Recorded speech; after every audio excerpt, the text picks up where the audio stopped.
దాదాపు సత్తెనపల్లి వచ్చేపాటికి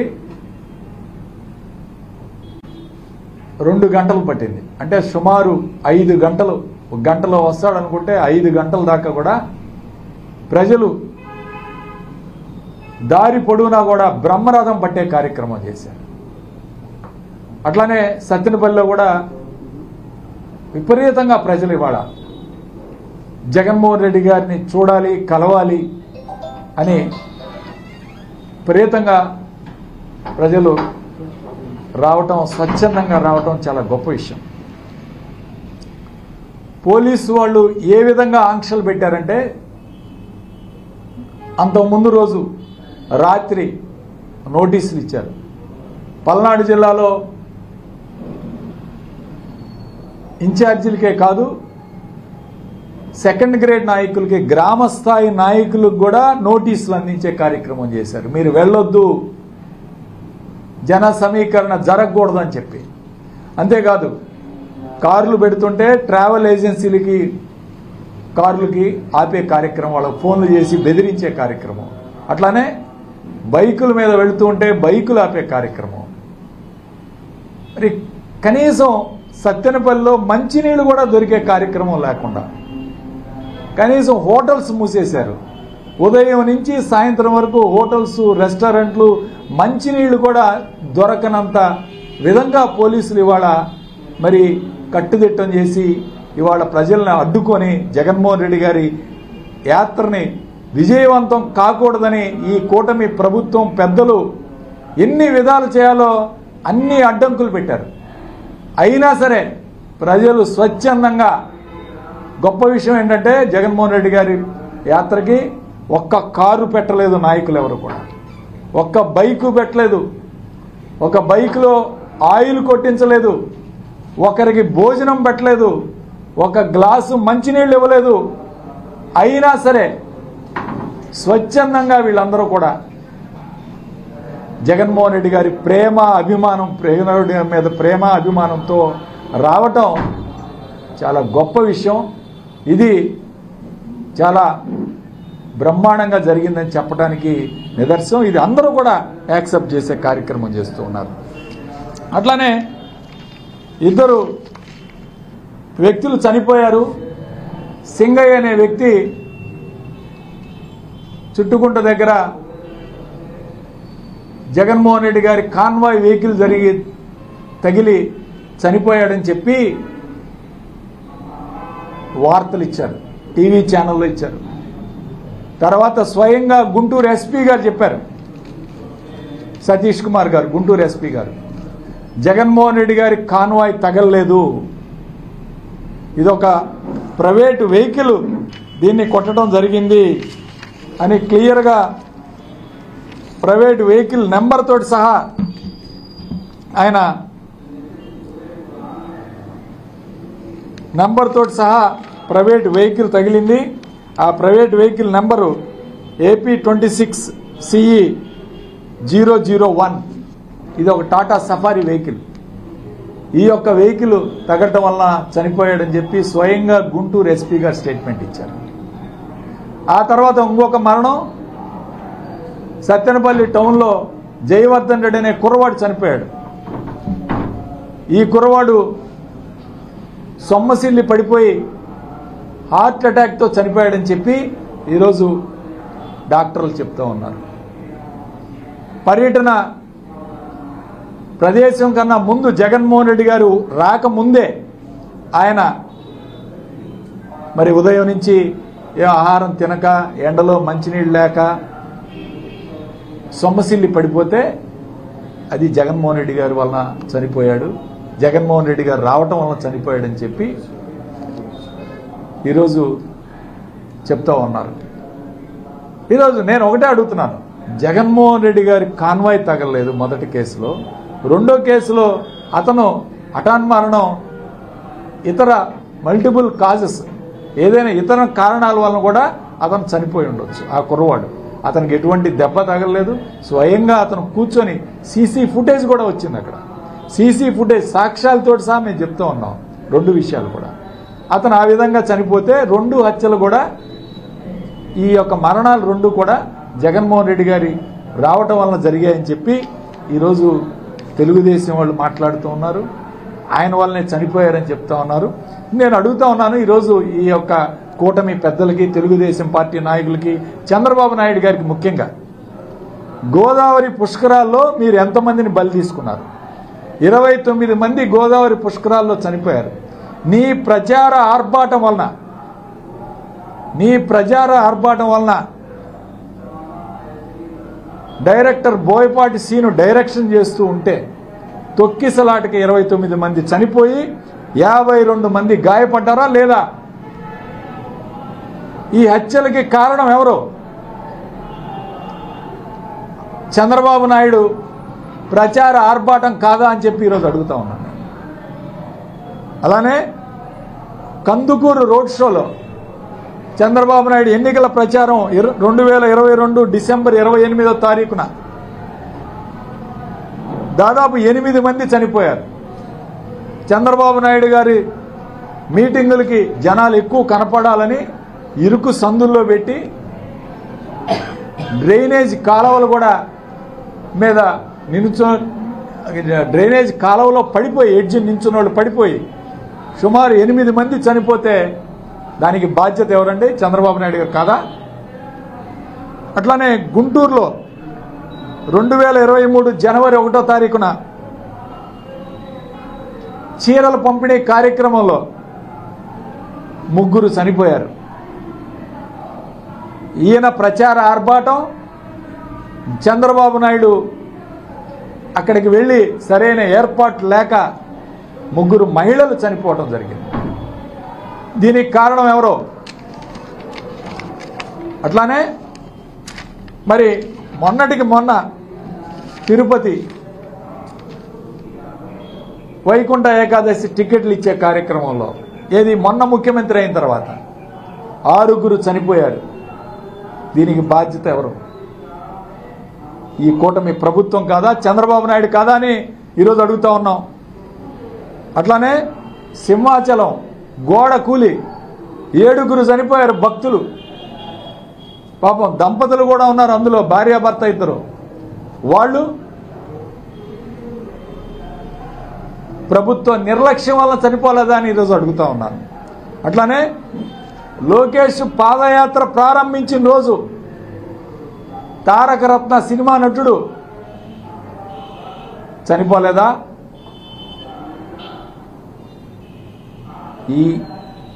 ఈ మరణాలకి కారకులు ఎవరు? చంద్రబాబు నాయుడు కాదా? నిన్న జరిగిన సంఘటనల గురించి మీరు మాట్లాడుతున్నారే, ఈ మరణాలన్నిటికీ ఎవరు బాధ్యత తీసుకుంటారు? ఎవరు సమాధానం చెప్తారు ప్రజలకి, వాళ్ళ బంధువులకి? కాబట్టి పూర్తిగా ఈ ప్రభుత్వం, పోలీసు వాళ్ళు జగన్మోహన్ రెడ్డి గారి పర్యటన అంటే పర్మిషన్ ఇవ్వరు, నోటీసులు ఇస్తారు, ఆంక్షలు విధిస్తారు, ఒక వెహికల్ రాకూడదు. ఎందుకు ఇంత భయం జగన్మోహన్ రెడ్డి గారు అంటే? జగన్మోహన్ రెడ్డి గారి యాత్ర అంటే మీకు ఎందుకు ఇంత భయం? పొదిల్లో బ్రహ్మాండంగా విజయవంతమైందని చెప్పి చెమటలు పడుతున్నాయి ఈరోజు. కాబట్టి ఒకటే చెప్పదలుచుకున్నాం మేము దీని మీద, జగన్మోహన్ రెడ్డి గారిని చూడటానికి నిన్న సత్తెనపల్లిలో స్వచ్ఛందంగా ప్రజలు వచ్చారు. ఎవరు తరలించిన, ఒక్క మనిషిని కూడా తరలించిన దాఖలాలు లేవు. స్వచ్ఛందంగా జగన్మోహన్ రెడ్డి గారి మీద ప్రేమ అభిమానాలతో ఎన్ని అడ్డంకులు పెట్టినా ఈరోజు ప్రజలు వచ్చారంటే దానికి కారణం ఈ ప్రభుత్వం అని చెప్పి ఈరోజు చెప్తా ఉన్నాం. ఈ ప్రభుత్వం మీద ఒక వ్యతిరేకత ప్రారంభమైంది. ఒకటే ప్రజలు భావిస్తూ ఉన్నారు, అయ్యో మనం జగన్మోహన్ రెడ్డి గారి ఓటేయకుండా తప్పు చేశాము అనే బాధ ప్రజల్లో ఉంది. జగన్మోహన్ రెడ్డి గారిని ఓటేయకపోవటం మనం చేసిన తప్పు, లేదా తప్పు ఇంకెక్కడైనా జరిగిందేమో.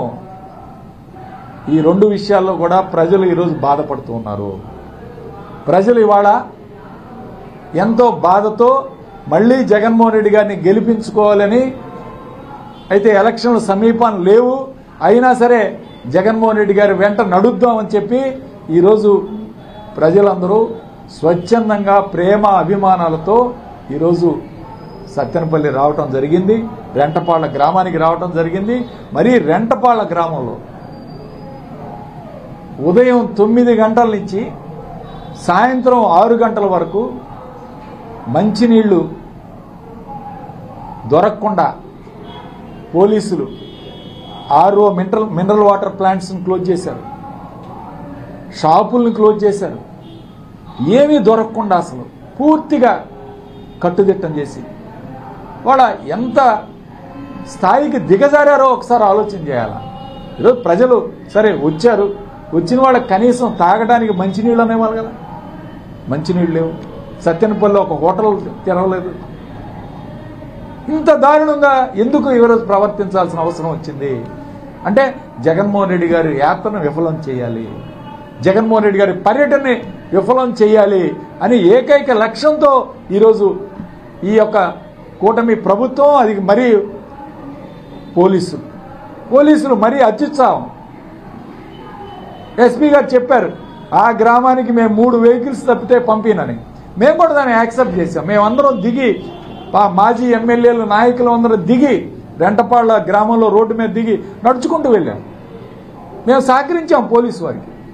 అయినా సరే అంబటి రాంబాబు గారి మీద కేసులు పెట్టారు, నా మీద కేసులు పెట్టారు, సుధీర్ రెడ్డి గజ్జల సుధీర్ భార్గవ్ మీద కేసులు పెట్టారు, ఆయన పాప తండ్రి చనిపోయిన నాగమల్లేశ్వరరావు తండ్రి వెంకటేశ్వర్ల గారి మీద కేసులు పెట్టారు. మేమేం చేసామని ఈరోజు అడుగుతా ఉన్నాం. అయినా సరే మీరు కేసులు పెట్టండి, కేసులకు భయపడేది లేదు. ఇలాంటి కేసులకు మేము భయపడం. ఒకటే చెప్తా ఉన్నాను, ఇలాంటి కేసులకి మేము భయపడేది లేదు. వైఎస్ఆర్ కాంగ్రెస్ పార్టీ కార్యకర్తలు ఎవ్వరూ కూడా భయపడకుండా ధైర్యంగా జగన్మోహన్ రెడ్డి గారి పర్యటన కోసం ఈరోజు సత్తెనపల్లి ఇచ్చేశారంటే ఎవ్వరూ కూడా, మీరు ఎంత అనగదొక్కి పర్మిషన్ లేదని చెప్తున్నారో అంత ఎక్కువ మంది ఈరోజు వచ్చారు. కారణం మీరు పర్మిషన్ ఇవ్వకపోవటమే అని చెప్పి ఈరోజు చెప్తా ఉన్నాను నేను. మీరు ఎప్పుడైతే పర్మిషన్ ఇవ్వలేదన్నారో అప్పుడే ప్రజల్లో ఇంకా గట్టిగా మేము రావాలి ఈ మీటింగ్కి, సభ ఈ యొక్క పర్యటనకి అని చెప్పి ప్రజలు డిసైడ్ అయ్యారు. పొలాల్లో వచ్చారు, పొలాల్లో దారులు ఏర్పడ్డాయి. రెంటపాళ్ళకి వాళ్ళు బైకుల మీద వచ్చారు, కొంతమంది నడిచి వచ్చారు. ఎట్లా వచ్చారో ఎవరికి, మేము ఎవ్వరం కూడా ప్రజలను ఒక్కరిని కూడా మొబిలైజేషన్ చేయలేదు. ఇంకా చాలామంది చెప్తారు ఈ మీటింగులు అంటే బిర్యానీలు పెట్టాలి, భోజనాలు పెట్టాలి, మందు ఇవ్వాలి, ఇలాంటివన్నీ సంఘటనలు చూసాం రాజకీయ పార్టీ. కానీ నిన్న మీటింగులో అలాంటిది ఒక్కటి కూడా లేకుండా ప్రజలు స్వచ్ఛందంగా రెంటపాళ్ల గ్రామానికి చేరుకున్నారంటే అది జగన్మోహన్ రెడ్డి గారి మీద ప్రేమ అభిమానంతో. ఆ ప్రేమ అభిమానం ఇంకా పెరుగుతుంది కానీ తగ్గే ప్రసక్తే లేదని చెప్తున్నాను. కూటమి ప్రజలకి, ముఖ్యంగా చంద్రబాబు నాయుడికి జనాలను చూసి కడుపులో మంట, ఉక్రోషం, కోపం, అసహనం ఈరోజు కనపడుతూ ఉంది. మాట్లాడుతున్నాడు మొన్న భూతాన్ని భూస్థాపితం చేయాలంట. ఎవరండి భూతం? జగన్మోహన్ రెడ్డి గారి భూతమా? ఆ మాటలేంటి? 40 సంవత్సరాలు రాజకీయంలో ఉన్నారు, ముఖ్యమంత్రిగా ఉన్నారు. ఒక ప్రతిపక్ష నాయకుడిని భూస్థాపితం చేయాలని మాట్లాడతాడు పెద్ద మనిషి. ఎంత ఘోరంగా మాట్లాడి, నిజంగా దీని మీద న్యాయపరంగా చర్యలు తీసుకోవాలని చెప్పి ఈరోజు వైఎస్ఆర్ కాంగ్రెస్ పార్టీ తరఫున నేను డిమాండ్ చేస్తూ ఉన్నాను. అట్లానే ఒక కుర్రవాడు రవితేజ ఫ్లై కార్డు పట్టుకున్నాడని చెప్పి అతన్ని ఏ స్టేషన్లో పెట్టారో కూడా తెలియదు. స్టేషన్ తిప్పుతున్నారు. మొన్న నైట్ అరెస్ట్ చేశారు. నగరికల్లు పోలీస్ స్టేషన్ అన్నారు, సత్తెనపల్లి అన్నారు, సత్తెనపల్లి రూరల్ అన్నారు. ఎక్కడికి తీసుకెళ్లారో తెలియదు. అతను ఒక ఫ్లై కార్డు పట్టుకున్నాడు. పోనీ అతనేమన్నా వైఎస్ఆర్ కాంగ్రెస్ పార్టీ అంటే తెలుగుదేశం పార్టీ సభ్యత్వ కార్డు నమోదైంది, సభ్యత్వం తీసుకున్నాడు అతను ఎలక్షన్ ముందు వాళ్ళ తండ్రి వాళ్ళ కుటుంబం అంతా కూడా తెలుగుదేశంలోకి వెళ్ళారు. అన్నీ ఉన్నాయి, సాక్ష్యాలతో సహా ఉన్నాయి. అయినా సరే అతను ఏ పార్టీకి చెందినవాడని మేము మాట్లాడలేదు. కానీ అట్లీస్ట్ ఆ భార్య బిడ్డలకి అతన్ని చూపించి మాట్లాడించాల్సిన కనీస బాధ్యత లేదా ఈ పోలీసులు కానీ అడుగుతూ ఉన్నాం. ఎక్కడున్నాడో చెప్పి కనీసం అతన్ని మీరు న్యాయమూర్తి ముందు ప్రవేశపెట్టాల్సిన బాధ్యత మీకు లేదా ఈరోజు అని చెప్పి పోలీసులను అడుగుతా ఉన్నారు. ఎంత ఘోరంగా జగన్మోహన్ రెడ్డి గారి పర్యటనని అడ్డుకునే కార్యక్రమం చేశారు. ఇవాళ ఎక్కడ కూడా అడ్డు తగులుతానే ఉన్నారు నిత్యం. అన్ని ప్రదేశాల నుంచి ఒక్కొక్క రూట్లో 3-4 చెక్ పోస్టులు పెట్టారు. ఎక్కడ కూడా ప్రజలు వెనుకంజ వేయలేదు. పాపం కారులో వచ్చేవాళ్ళు బైకులు పక్కన పెట్టి ఆర్టీసీ బస్సుల్లో వెళ్ళారు జగన్మోహన్ రెడ్డి గారిని చూడటానికి. సో అది ఆయన మీద ఉన్న ప్రేమ అభిమానం. మీరు ఎన్ని కార్యక్రమాలు ఎన్ని అడ్డంకులు పెట్టినా ఆ ప్రేమ అభిమానాలు తగ్గవు, ఖచ్చితంగా అవి పెరుగుతాయి. రానున్న రోజుల్లో ఇంకా సభలకి ప్రజల యొక్క వచ్చేది ఇంకా పెరుగుతుంది, కానీ ఎక్కడ తగ్గే కార్యక్రమే ఉండదని చెప్పి ఈరోజు చెప్తా ఉన్నాను. అట్లానే చంద్రబాబు నాయుడు ఒకటే అడుగుతున్నాం, ఆయన 29 హత్యలు గోదావరి పుష్కరాల్లో కానీ, అట్లానే మరి కందుకూరులో 8 మంది, అట్లానే గుంటూరులో 3, మొత్తం కలిపి దాదాపు 40 మంది, ఇక్కడే 40 మరణాలు. తిరుపతిలో 6, సింహాచలంలో 7, అంటే 53 మందిని మరణాలకి కారణం చంద్రబాబు నాయుడు గారు కాదా అని ఈరోజు అడుగుతాం. 53 మరణాలకి వీళ్ళందరూ ఏదో మాట్లాడుతూ ఉన్నారు, ఏదో చిల్లరగా మాట్లాడుతూ ఉన్నారు. కాబట్టి మేము ఒకటే అడుగుతున్నాం, ఈ 53 మరణాల మీద చంద్రబాబు నాయుడు గారు ఎటువంటి ఎంక్వైరీ చేశారు, ఎటువంటి చర్యలు తీసుకున్నారు, దీని మీద ఎందుకు కేసులు పెట్టలేదు, ఎవరి మీద యాక్షన్ తీసుకున్నారు? మీరు వీళ్ళు సమాధానం చెప్పాల్సిన బాధ్యత ఉంది. తప్పకుండా వీళ్ళ మీద చర్యలు తీసుకోండి, ఖచ్చితంగా మేము కూడా మాట్లాడతాం. అయినప్పటికీ వైఎస్ఆర్ కాంగ్రెస్ పార్టీ ఇప్పటికీ సింగయ్య గారిని పక్కన పడే సింగయ్య గారిని వెళ్ళి నిన్న గుంటూరు జిల్లా నాయకులు వెళ్ళి పరామర్శించారు. అట్లానే జయవర్ధన్ రెడ్డి అంతిమయాత్రకి సుధీర్ భార్గవ్ పాల్గొని నిన్న వాళ్ళ కుటుంబానికి కూడా అండగా నిలబడే కార్యక్రమం చేశాం. కాబట్టి అది వాళ్ళ కుటుంబాన్ని కూడా ఆర్థికంగా కూడా ఆదుకునే పరిస్థితి చేస్తూ ఉన్నాం. వాళ్ళ కుటుంబానికి అండగా నిలబడతాం. పార్టీ అండగా నిలబడుతుంది, జగన్మోహన్ రెడ్డి గారు అండగా నిలబడతారు.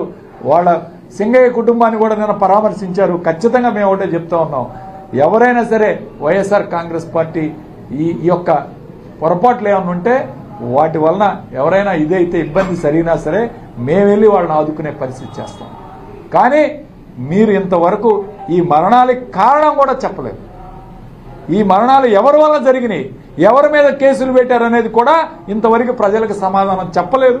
దానివల్ల చంద్రబాబు నాయుడు పూర్తిగా బాధ్యత తీసుకోవాలని చెప్పి ఈరోజు హెచ్చరిస్తూ, ఖచ్చితంగా జగన్మోహన్ రెడ్డి గారు రేపు మళ్ళీ వచ్చే వారంలో చిత్తూరు వెళ్తూ ఉన్నారు. అక్కడ కూడా ఇంతకన్నా ఎక్కువ మంది వచ్చే అవకాశం ఉంది. జగన్మోహన్ రెడ్డి గారికి రాష్ట్రంలో ఒకటే ప్రజలు భావిస్తున్నారు, ఆయన చేసిన మంచి పనులు ఇప్పటికీ గుర్తున్నాయి. ఆయన బ్రహ్మాండంగా పరిపాలించాడు, మేమే ఆయన్ని పొరపాటున ఓడించుకున్నాం అనే బాధ ప్రజల్లో ఉంది.